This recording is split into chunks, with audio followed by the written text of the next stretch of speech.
This is a remarkable story that will move you and warm your heart. Subscribe to the channel to be inspired by unforgettable characters. Isaac arrived before the sun. The sound of shoes on the marble lobby floor was almost inaudible against the silence of dawn. In a world where everything had to be urgent, he was the pause between chaos and forgetfulness. He fulfilled his duties with diligence, cleaning the unseen corners, tidying the cushions unappreciated by anyone, opening doors to faces that barely noticed him. The imposing building, with its mirrored glass and elegant residence, seemed to swallow his existence like a nameless gear in motion. But Isaac did not complain. His navy blue uniform was more than just clothing. It was a shield and an identity. He had learned that not every lack of recognition was injustice. Sometimes it was merely the distraction of those living too fast. He knew the schedules, the habits, the quirks of each resident. He could tell when someone was about to cry, even if they smiled as they passed. His sensitivity was silence, and his dedication invisible. Thus, every day, Isaac occupied the same place, behind the concierge desk, facing a world that ignored him.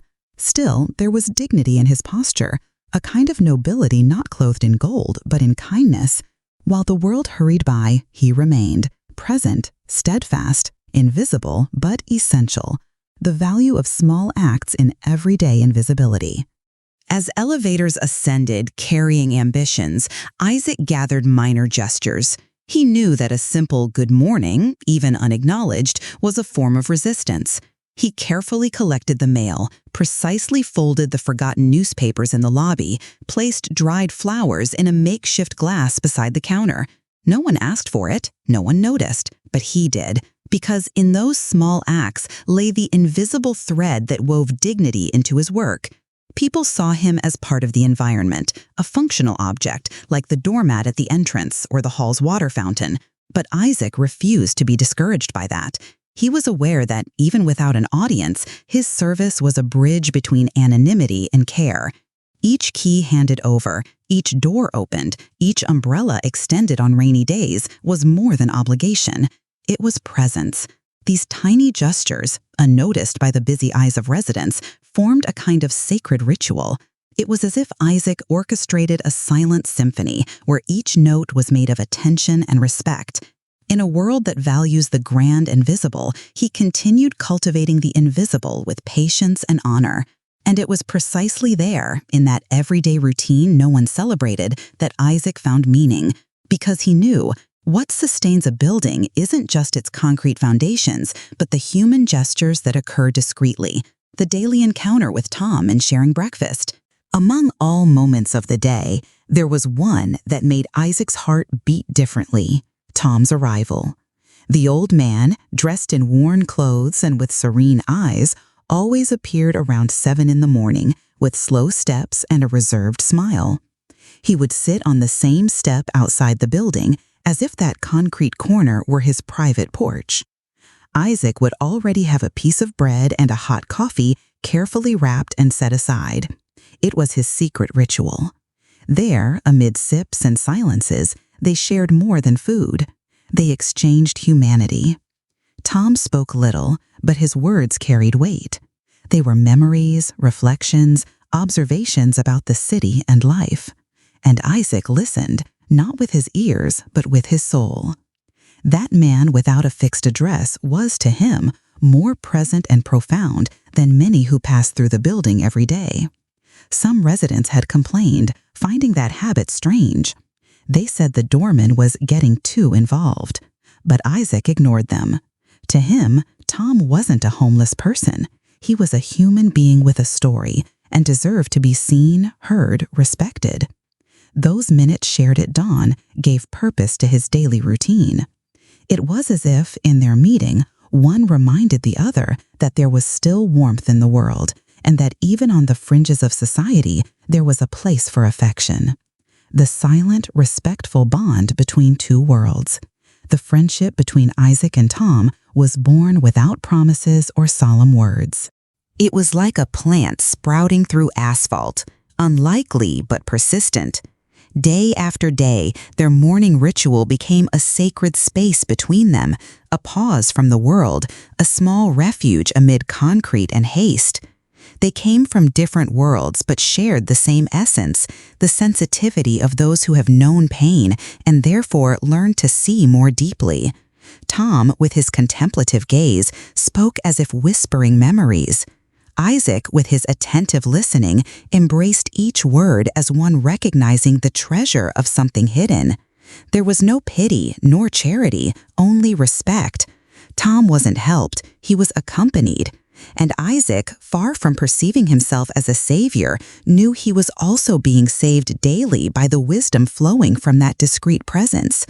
Their friendship blossomed away from the spotlight, nurtured by simple gestures, sharing a coffee, a piece of bread, genuine listening. It was an exchange devoid of interest, pure in its rarest form. Isaac discovered that he didn't need grand deeds to feel that he was making a difference, just being there, present, authentic. On that entry step, amidst restrained laughter and silences that spoke volumes, they became more than friends. They became mirrors to each other. Two men who, even invisible to the rest of the world, knew how to recognize in one another what the world usually ignored: dignity, worth, and truth. Isaac's kindness, though silent, did not go unnoticed. Yet not everyone knew how to interpret it with the same sensitivity. Within the building, in the elegant hallways and mirrored elevators, whispers arose that judged what the eyes could not grasp. Some residents frowned upon seeing Isaac sharing his snack with a stranger. Co-workers insinuated that he was exposing himself too much, giving away what little he had to someone who had nothing to offer in return. He'll end up being exploited. With all that kindness, he'll soon regret it. Do you really think a homeless person can change anything? These phrases weren't born of pure malice, but of concealed fear, of social blindness nourished by years of indifference. The generosity disturbed because it revealed what others preferred to ignore, that one can be kind without expecting anything in return. Isaac, however, remained steadfast. His serenity was almost disarming. He didn't argue, didn't justify himself. He continued his mornings the same way, extending the coffee, listening to stories, smiling lightly. He knew many confused empathy with naivety, but he also knew there was an indomitable strength in doing good, even when everyone says it's futile. With each judgment, he didn't retreat. Instead, he advanced a little more in his humanity. Isaac had understood something his critics still hadn't, that compassion is a form of resistance, and that sometimes it's precisely in the simplest gestures that the most profound revolutions are revealed. The friendship between Isaac and Tom transcended any common definition. There was no exchange of favors, hidden interests, or promises. It was a silent connection, woven into everyday life, that revealed something rare: the power of genuine presence. What began as sharing a breakfast evolved, for both of them, into a refuge, a timeless moment where dignity was restored with a simple "good morning," and attentive listening held more value than any coin. For Isaac, Tom represented more than just a friend. He was a mirror of forgotten values. In the old man's words, full of pauses and memories, lay raw wisdom, drawn from a life resilient to the hardships of the street. Isaac felt that, by listening to him, something within also healed. It was not merely about providing food, but offering space. A space where the other's story was welcomed, where the invisible became visible. And that bond began to create small cracks in the walls of indifference. Some residents started to look more attentively when passing by Tom. One or two discreetly inquired about him. An older neighbor even left a folded blanket in a corner, just in case. Their friendship, unintentionally, was creating gentle ripples of change, like stones cast into a stagnant pond. That was what made their relationship so powerful. It didn't shout or demand applause, but in silence and consistency, it showed that true transformation begins with mutual acknowledgement. Isaac and Tom, through their unexpected friendship, were reconstructing a piece of humanity. And perhaps that was the deepest impact, reminding people that everyone carries a story and that simply listening is an act of love. Time, which once seemed to follow a predictable rhythm between the doorway and shared coffee, now weighed heavily in longer silences. Tom's absence was not only physical, it represented a break in the secret harmony of Isaac's days. It was as if the morning arrived incomplete. The sidewalk, once revealing slow steps and a restrained smile, now only reflected indifferent shadows. The world moved on, but something was missing. Isaac tried to convince himself it was just a delay. Perhaps Tom had slept in another part of the city. Maybe he was ill, perhaps. But the possibilities that played out in his mind only deepened the emptiness that routine could not fill. Coffee cooled in the thermos. The bench in front of the building remained vacant, and Isaac, amid all this, felt exposed to a longing he couldn't name, but that hurt nonetheless. It was uncommon for someone like Tom to vanish without a trace. He, who lived on the margins, made constancy a form of dignity.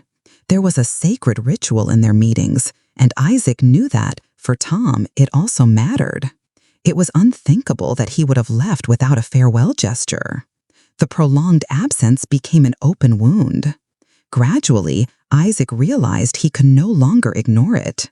More than concern, it was an inner call, a compulsion to leave his place and seek answers, because when someone occupies space within us, disappearance is never solely about the other. It's a piece of ourselves that departs too. The silent search through the city streets, with a restless mind and a heavy heart, Isaac began his quest. It was not planned. It was an impulse, almost instinctive. At the end of each shift at the reception, he extended his route to side streets, forgotten squares, shadowed viaducts. His gaze, once accustomed to observing the elegant entrance of the building, now scoured the corners where the city concealed its invisible inhabitants. He didn't ask aloud. He simply walked, observed, quietly hoped to find, at least, a clue. At each corner, his eyes searched for the white hair, the sluggish gait, the calm voice. But all he found were strange faces marked by time, by pain, by the neglect of the world. The city, which never paused, now seemed to mock his hope, indifferent, hurried, noisy. The days stretched on. Restlessness turned into exhaustion, and exhaustion into anguish. But Isaac did not give up. In every corner he searched, there was more than just an attempt to reconnect with a friend. There was the desire to confirm that there was still meaning behind it all. Because if Tom truly had disappeared, if he was lost in complete anonymity, what would remain of the delicacy that bound them? Deep down, Isaac knew that his search was also a way to affirm his own humanity, to refuse to accept that a life could simply vanish without leaving traces, without causing any disturbance. Searching for Tom was, in a way, searching for himself and protecting the small remaining tenderness in his daily life. The silence of the streets, although oppressive, did not silence his resolve. The unexpected summons from a law firm. It was on a typical morning, while drinking coffee tinged with absence, that Isaac received the unforeseen. An envelope delivered by a motorcycle courier with the doorman's name stamped in formal letters on the front. He was puzzled. It wasn't common for someone like him to be called by a law firm, especially one with an address on one of the city's most prestigious floors. He considered refusing or ignoring it, but something drew him in. An intuition, a whisper inside his chest. The next day, he went up to the address. The contrast between his simple uniform and the polished marble of the reception made him hesitate for a moment. But when he was formally received by the lawyer, he realized how serious it was. He sat down, heart pounding. Then he heard the name. Tom. Tom. There, in that environment far removed from the sidewalk where they shared bread and stories, the friend's name carried a newfound weight. The lawyer was direct. Isaac had been summoned because he was involved in Tom's final wishes. The man everyone thought was just a homeless person actually possessed an identity far greater than he let on. Isaac listened silently, trying to absorb the words. Tom's disappearance was not an end, but the beginning of a revelation. In that room full of papers and formalities, Isaac felt the ground shift beneath his feet. The summons was more than a legal procedure. It was the gateway into a world he had never imagined inhabiting, a world where his quietly generous heart was about to be acknowledged. Isaac remained seated across from the lawyer, trying to process what he was hearing. Those words, spoken with a calm, neutral voice, seemed to belong to another reality, a reality distant from the sidewalk, the concrete bench, the bread shared at dawn.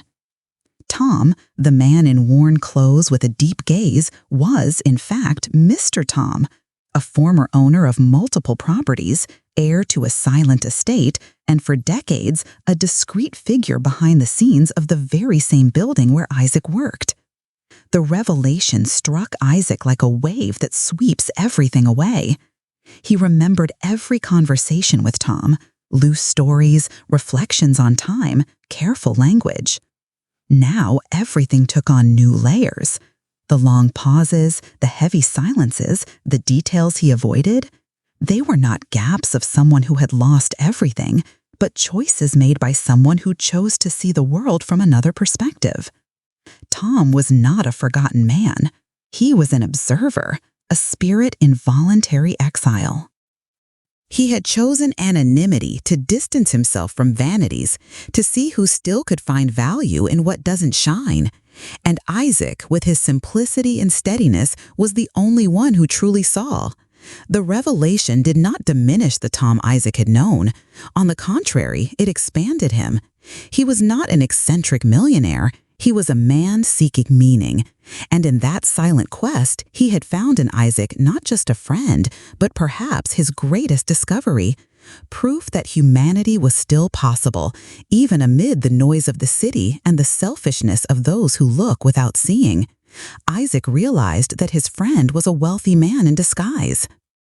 Isaac's hands trembled slightly as the lawyer unfolded documents before him. There were bank statements, property records, and a will, all in Tom Mendoza's name. Isaac looked at those papers as one might face a puzzle finally solved, yet still finding the final image difficult to believe.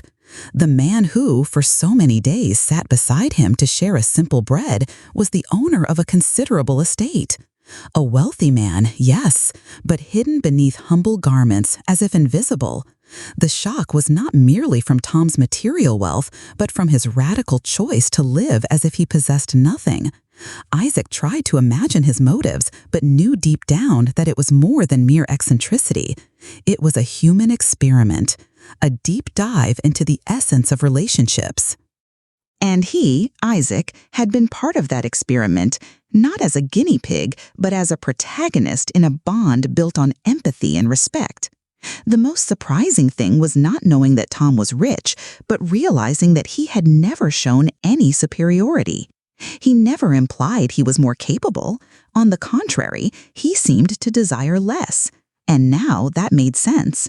Tom was testing something money could not buy: the sincerity of a look, the gratuity of a gesture, the value of companionship that expects nothing in return. Isaac did not feel deceived. He felt honored. His friend had entrusted him with the most vulnerable part of his soul. And now, knowing the truth, he felt their friendship was even more precious because it was built on a truth that is not spoken with words, but with actions. The hidden purpose behind their friendship, a test of humanity. The lawyer, with a gaze that mixed admiration and respect, told Isaac that Tom had left detailed instructions regarding his will. There were no direct heirs, only one choice: Isaac, the one who had treated him as a man when the world saw him as a shadow, he who shared coffee and listening without expecting anything in return. Isaac was now the heir to a fortune. But what he would receive went beyond mere figures. It was the legacy of a mission. Tom had transformed his life into a field of silent observation. He stepped away from the spotlight and lived as one among many whom the city ignores. He saw hurried faces, closed ears, gazes that pass by without seeing. Yet in the simple figure of Isaac, he found an answer. There was still hope. there was still someone who saw the human behind the surface, and that was what sealed his decision. The will was not merely a transfer of assets, it was a symbolic act, a gesture that said, "It was you, Isaac, who showed me that the world can still be good." And upon hearing this, Isaac felt a profound emotion, a mix of honor, disbelief, and responsibility. In that instant, he understood that Tom's friendship had a greater purpose.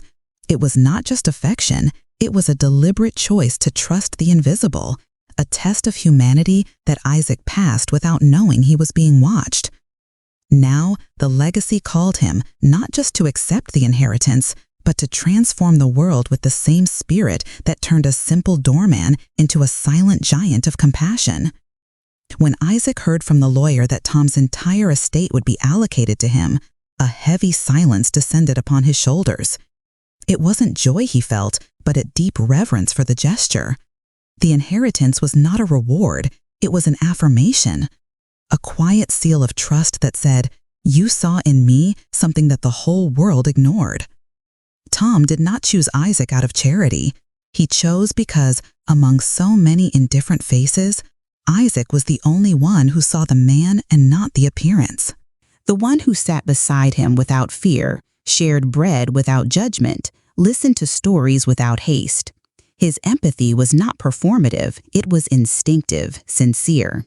His integrity did not bend before others' opinions. The will contained not only assets, but a handwritten letter. In firm letters, Tom explained his choice. He said that throughout his life, he had accumulated possessions and properties, but only in Isaac had he found a true treasure, someone who understood that a person's value is not in what they possess, but in what they give of themselves to the world. Upon finishing the reading, Isaac felt tears fall, not because of material wealth, but because for the first time, someone had recognized the beauty of his soul. And this recognition, coming from a man who had chosen to live among shadows, carried a sacred weight. Isaac had passed a test he never knew he was taking. Now, with the inheritance in hand, he bore not only a new destiny, but a mission to honor with his life the trust that had been placed in him, the moral and practical responsibility of leadership. Isaac left the law office with measured steps, as if burdened by something far greater than he anticipated. Tom's estate was substantial, properties, investments, bank accounts, but it was also an invisible burden, the duty to transform it into something worthy.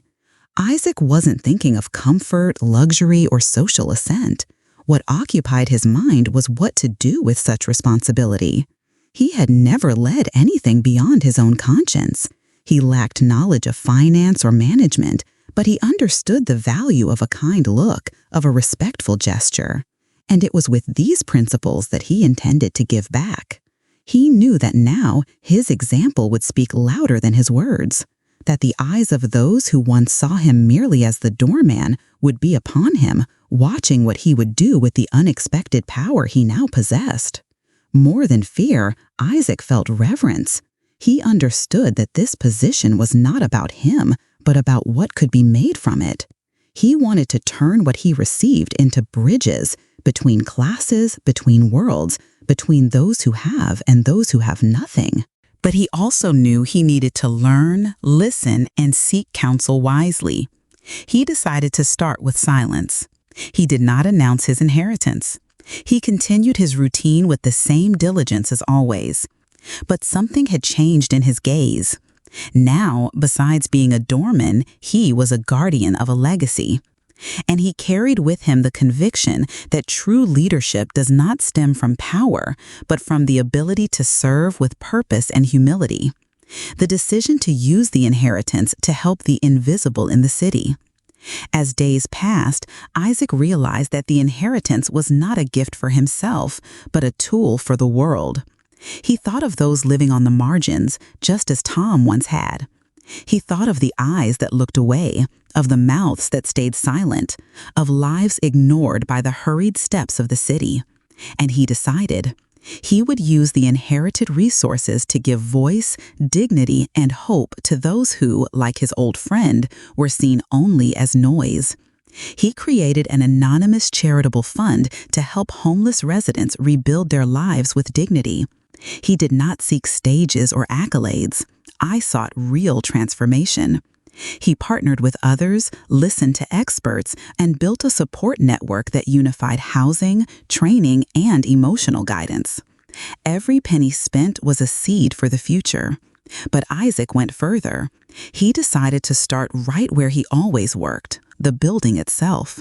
There, where eyes once judged him for sharing coffee with a stranger, now they would witness the quiet power of generosity. He renovated the common areas, created gathering rooms, and proposed monthly meetings among residents and staff, listening sessions, empathy, and sharing. Gradually, his vision took shape to build a city where no one would be invisible. And with each step, he felt Tom's presence, like a gentle breeze reminding him that it all began with a shared loaf at dawn. Isaac was now a bridge between worlds. His greatest wish was that no act of love would go unnoticed, just as so many human beings had previously gone unseen. The building where Isaac had spent years merely as the doorman had now become a fertile ground for something greater, a new way of coexistence. He didn't want to be just the heir to an inheritance. He aimed to cultivate a space where people could truly see one another. Using the inherited resources, he discreetly initiated small renovations to the building. They weren't luxuries, they were silent invitations to human connection. He created a reading room with cozy armchairs, donated books, and always hot coffee. There, residents and staff began to share silences, exchanges, and reflections. He renovated the rooftop, transforming it into a communal garden where each person could plant something: flowers, vegetables, or memories. Over time, children and seniors started frequenting that space more than any other. More than physical structures, Isaac fostered gatherings. Once a month, everyone was invited to a community dinner in the lobby. Nothing formal, just a long table, shared dishes, and stories crossing paths. For the first time, neighbors discovered names, faces, and affections that had gone unnoticed in hurried elevators for years. These initiatives didn't come from management manuals, but from the sensitivity of someone who had always been on the margins, observing how indifference takes root behind silent walls. Isaac understood that integration isn't imposed, it's extended through invitation. And in doing so, he was not merely changing a building, but reigniting the spark of humanity in everyone who lived there. Gradually, that building ceased to be just a stack of apartments and began to breathe as a community, re-educating the perceptions of those who had previously looked down on it. Isaac knew that the transformation of the building wouldn't depend solely on new structures or meetings. It needed to happen, above all, within the people. Many of the residents now gathered in discussion circles were the same ones who, months earlier, would avert their gaze when he passed by. Some had even criticized him for sharing his snack with Tom. They called him naive, foolish. Today, those very eyes were beginning to see differently. But Isaac didn't demand apologies nor seek recognition. His way of re-educating was through example. He remained gentle, discreet, attentive, as he always had been. The difference now was that his presence radiated a different authority, the silent authority of someone living with integrity. Those who had dismissed him began to wonder how they hadn't seen him before, how so many acts of kindness had gone unnoticed. It wasn't about revenge. Isaac never wished to invert roles. It was about humbly teaching that a person's worth isn't based on their position or appearance, but on their core essence. By organizing active listening events, giving voice to the employees, and treating everyone as equals, he dismantled invisible walls between classes and roles. The residents also started to observe each other. They realized how haste drove them away from empathy, how comfort numbed them against others' pain. Isaac unintentionally became a mirror, and in that mirror, many saw themselves for the first time with honesty. The building, once divided between those who served and those who were served, was now a pulsating organism of mutual recognition. And all of this stemmed from the attitude of a man who never wanted to be seen as superior, only as someone who loves to serve with dignity. Small actions sowing great changes. None of the major transformations that turned that building into a symbol of humanity began with grand speeches or elaborate plans. It all started with small, nearly invisible gestures, but filled with intention. But as the building changed, he began to notice something different. People came to him, not with orders, but with questions, advice, confessions, ideas, and most importantly, trust. It wasn't power that attracted people. It was his presence, the way he listened without hurry, as if each word spoken by another was precious, how he looked into eyes without measuring who the person was. This posture, which had always been his nature, now took on a new name, leadership. A leadership that did not impose but guided, that did not command but inspired. Over time, Isaac came to understand that leading was not about being above others. It was about being with them. It was not about speaking first, but about judging last. In his humble journey, he had learned that the best leaders are not the loudest, but those who know when to stay silent and listen. This realization came without manuals or corporate training. It came from experiencing the pain and beauty of life in the smallest details.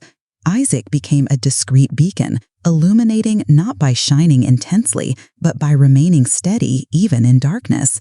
And around him, people began to walk with more courage, not because someone commanded, but because someone showed the way with love. Implementation of education and inclusion programs. With his new recognized role, Isaac felt it was time to further expand the reach of his mission. Inspired by the untold stories and hidden talents of the residents and staff themselves, he began to envision a building that would serve not merely as a place of residence, but as a space for learning and growth for all. His initial step was simple yet symbolic. He invited a retired teacher from the building to conduct evening literacy classes. The small reading room, previously used solely for rest, was revitalized as a hub of knowledge. Gradually, sewing workshops, computer classes, urban gardening, and even reading sessions for children were introduced. But Isaac desired more than just courses. He sought genuine inclusion. He established a program allowing residents to share their skills with the community. An artist resident offering painting lessons, a former baker providing weekend baking classes. The diversity of experiences became the building's new curriculum. Additionally, Isaac sought partnerships with local NGOs and universities, which were captivated by the initiative and began supporting with materials, volunteers, and pedagogical guidance. Everything was executed collaboratively, devoid of bureaucracy. The goal was to create opportunities for those who had never had a voice or a chance. Isaac saw something in people's eyes that had always been missing, a spark, and there was no greater legacy than to help someone rediscover their self-worth. In that building, where once he swept the invisible floor of indifference, he now planted a future built on possibilities. A new culture of community and respect gradually took root. Over time, the building that once housed silence, loneliness, and distance transformed into the stage of a new cultural paradigm. It was no longer merely about social events or educational programs, but about a fundamental shift in the fabric of human relationships. Isaac understood that for lasting change, it had to be rooted in everyday life. Thus, he began cultivating collective habits. A good morning exchanged in the elevator became an unspoken rule. An open suggestion box became a source of brilliant ideas, even from children. The janitor now shared meals with residents. The building manager participated in reading circles. And what was once just a cluster of closed doors became a living organism where every part mattered. This culture was sustained not by enforcement, but by inspiration. Isaac didn't demand change, he embodied it. With his consistency and humility, those around him started to reevaluate their own behaviors. They began to perceive the other, to respect those who are different, to care not only for their own space, but for the shared space as well. Some said that Isaac had humanized the building, but in truth, he merely revealed what had always been there, the human capacity for coexistence, listening, and rebuilding. He demonstrated that there's no need to wait for the world to change before taking action. All it takes is a courageous attitude, a kind gesture, a silent leadership that awakens the best in each person. Over time, Isaac's actions ceased to be seen merely as isolated acts of kindness. They started to weave a new reality, stitch by stitch, like hands crafting a patchwork quilt made of empathy, listening, and acceptance. What once seemed small, a shared coffee, a hurried ear, a sincere word, became the driving force of a silent yet irreversible transformation. Within the social fabric of the building and beyond, people began to recognize themselves as part of something greater. They understood that merely living side by side was not enough. They needed to truly live with one another, and that can only be built through small acts, a welcoming look, a respectful gesture, silent listening. Isaac never saw himself as a hero, but like a stone cast into still waters, his acts created ripples spreading outward in every direction. He taught us that sometimes the true revolution doesn't shout, it whispers, and that in a world saturated with haste and superficiality, real power of change resides in the depth of small details. What he did wasn't extraordinary in the eyes of the world, but it was profoundly human. And perhaps that's precisely what many social structures lack, the ability to value the essential, to return to what is simple and therefore sacred. The silent transformation touching many. The building where Isaac worked, which once reflected the anonymity of big cities, is now known as a different place. There, people greet each other, share stories in the elevator, plant flowers at the entrance, and offer to take care of a neighbor's dog. It wasn't just a building, it was a living community. Visitors initially found it strange. "How did you manage that?" they asked. The answer always came with a smile. It started with Isaac. But the truth is, the change wasn't the work of just one person.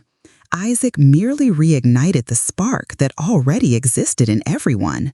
He only had the courage to be the first to believe, and with that, he granted permission for others to believe as well. The transformation unfolded gradually, like a dawn opening up to the sun. There were no fiery speeches nor grand promises. There was listening, there was presence, there was consistency. And so, in the rhythm of everyday life, something extraordinary was revealed. Many residents, previously disconnected, began engaging in social projects. Neighbors who had never exchanged words now celebrated birthdays together. Youths found in the building a sense of belonging they had not found even in school. And Isaac's name came to symbolize something beyond the individual. It became an idea, a memory, a legacy. The transformation did not make headlines, but it lived in hearts, in gazes exchanged with respect, in silences that offered refuge. In the new human architecture that blossomed where only concrete once existed, an invitation to compassion as a pathway to a better world. When he looked at everything that had changed, Isaac didn't see himself as someone who changed the world. He simply did what felt right to him, what his grandmother had taught him, what his heart always knew, even when no one was watching. The secret was there, in the things that do not appear in reports, nor fit into spreadsheets: compassion, empathy, presence. Isaac's story is a mirror for all of us, a reminder that the world does not change with decrees, but with individual decisions, that we do not need to wait to be recognized or to hold power to begin acting. We can transform our reality now, on the building's hallway, in the supermarket line, in attentive listening to those who are never heard. When practiced sincerely, compassion has a multiplicative effect. It touches one, who touches another, and so on. It breaks down the invisible barriers built by fear and ego, and it reminds us that, ultimately, we all just want to be seen, heard, and respected. Isaac carried on his life as he always had, with simplicity and dignity. But he left a legacy that no money can buy, to show that, even amid haste and indifference, kindness is always within reach. And this choice, made from the heart, can transform not only others, but ourselves as well. May his story inspire us to pay closer attention to those around us. Because perhaps, right beside us, someone is simply waiting for a gesture to blossom.